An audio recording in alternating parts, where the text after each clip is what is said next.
ગઈકાલે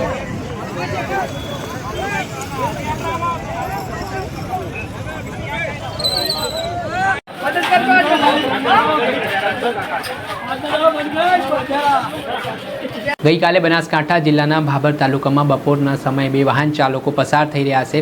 આ દરમિયાન ઓવરટેકિંગને લઈને વિવાદ થયો। સામાન્ય બોલાચાલીએ ઉગ્ર સ્વરૂપ ધારણ કરી દીધું, જેમાં આ બંને લોકો છે તે સામસામે આવી ગયા અને માર્કેટમાં મળજો તેવું કહ્યા બાદ બંને જે લોકો છે તેમણે પોતાના સમાજના લોકોને એકત્ર કર્યા અને ધીંગાણું સર્જાયું હોય તેવી સ્થિતિનું નિર્માણ થયું।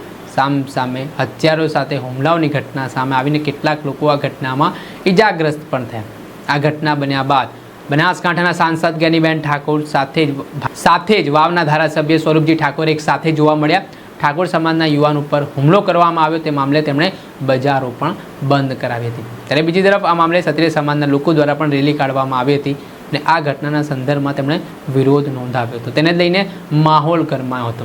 માત્ર સામાન્ય વાહન ઓવરટેકિંગને લઈને જે વિવાદ થયો હતો તે વિવાદ હવે વકરતો દેખાઈ રહ્યો છે અને આ વિવાદ છે તે બે જ્ઞાતિમાં વહેંચાતો પણ દેખાયો છે। આ સમગ્ર મામલાના સંદર્ભમાં ભાભરના પોલીસ સ્ટેશન ખાતે આ મામલો પહોંચ્યો છે, જેમાં બે જેટલા આરોપીઓની ધરપકડ પણ પોલીસે કરી હોવાની વિગતો સામે આવી રહી છે।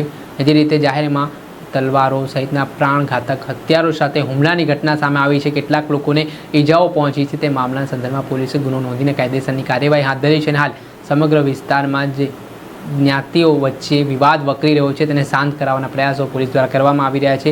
લોકોને પણ ખાસ શાંતિ જાળવવા માટે કહેવાઈ રહ્યું છે।